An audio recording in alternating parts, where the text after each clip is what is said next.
देखो जी माशाल्लाह पानी पीन भी लग पई।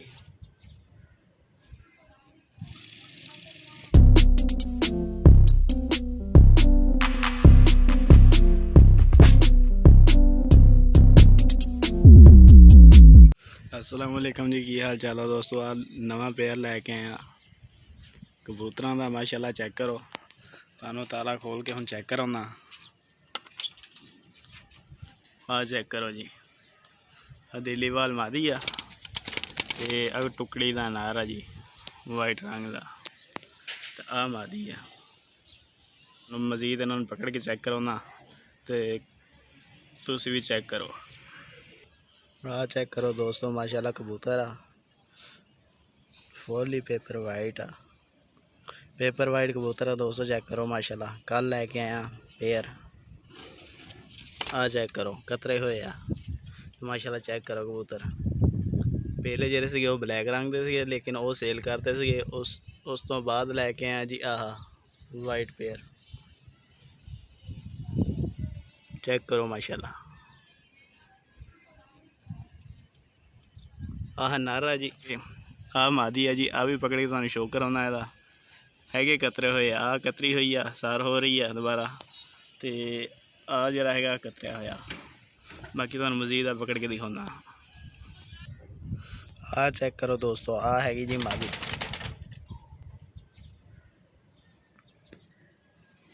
दिलीवाल नस्ल दी, दिलीवाल नस्ल दी ना ही सुनिया सी, कदी देखी नहीं सी माशाल्लाह। आ हैगी जी दिलीवाल। तो वो जरा है सिंपल नारा। तो आ चेक करो मादी, माशाल्लाह माशाल्लाह ज़बरदस्त आ पेयर। दिलीवाल मादी आ और वाइट नारा। देखो किस तरह का रिजल्ट मिलता है इस बारी सानू। उम्मीद है अच्छा ही रिजल्ट मिलूगा। बाकी दोस्तों तुहानू छोड़ के तो शौक कराउना इसका। आ चेक करो जी माशाल्लाह मादी। आए हाय हाय, चिराग रोशन भी ਜਿਹੜੇ ਹੁੰਦੇ ਉਹ ਵੀ इस तरह ਦੇ ਹੀ ਹੁੰਦੇ ਤੇ ਉਹਨਾਂ 'ਚ ਪੱਟੇ ਜ਼ਿਆਦਾ ਹੁੰਦੇ ਆ। ਜਿਹੜੇ ਇਹਦੇ ਪਰ ਦੇ ਵਿੱਚ ਪੱਟੇ ਆ ਨਾ, ਆ ਜ਼ਿਆਦਾ ਹੁੰਦੇ। ਤੇ ਆ दिलीवाल आ। सुने मैं भी कन्फर्म नहीं, लेकिन मैं दिलीवाल की तस्वीर भी शायद ऐसे ब्लॉग ही तुहानू अटैच करके दिखावां भी दिलीवाल किदां दे हुंदे। बाकी सिंपल जोड़ा पई नर दा और मादी दा। नर हुण उस सोटी ते जाके बैठ गया और मादी ने भी जाना हुण उत्ते ही। बाकी रोज़ाना की रूटीन जो तुहानू अपडेट इन्हां दी दिंदा रवांगा। बाकी जी चेक करो माशाल्लाह, नर उत्ते बैठ गया और मादी भी उत्ते जाने की कोशिश कर रही है। दोस्तों पानी हैगा, पानी इस बर्तन दे विच पा के ते इन्हां नूं पानी रख दिंदे आ कबूतरां नूं। चलो जी आके इन्हूं हगा लईए थोड़ा जिहा, क्योंकि साफ हो जाऊगा बर्तन।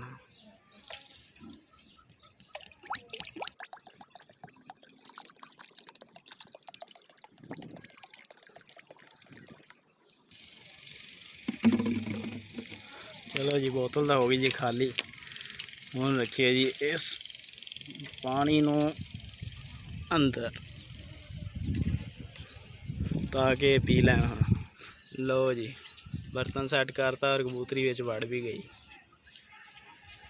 बाकी कबूतर ही उत्ते बैठा देख रहा तो इन्हें भी चल जाना। देखो जी माशाल्लाह पानी पीन भी लग पई। कबूतर और कबूतरी की नस्ल का अगर तुहानू पता तो मैंने कमेंट तुसीं लाजमी दस दिओ। मैनू तो यही दस के उन्होंने दिता जी मादी दिलीवाल आ और नर जरा है जी आ टुकरी का। बाकी जी अल्लाह बेहतर जानदा। तो इंशाल्लाह अगे दी रूटीन तुहानू शेयर करते रवांगे कबूतरां दी। तो बाकी जी आ हैगा जी छोटा जिहा ब्लॉग। हुण दाने इन्होंने शाम नूं पावांगे। बाकी जी पिंजरे भी थोड़ी जी मोडिफिकेशन करनी, क्योंकि धुप के उत्ते ही पे रहने आ। थोड़े जे गोले आ, थोड़ी जी मोडिफिकेशन करांगे पिंजरे दे विच। तो बाकी वीडियो अच्छी लगे तो वीडियो लाइक कमेंट शेयर लाजमी करियो। मिलांगे फिर जी, अल्लाह हाफिज़।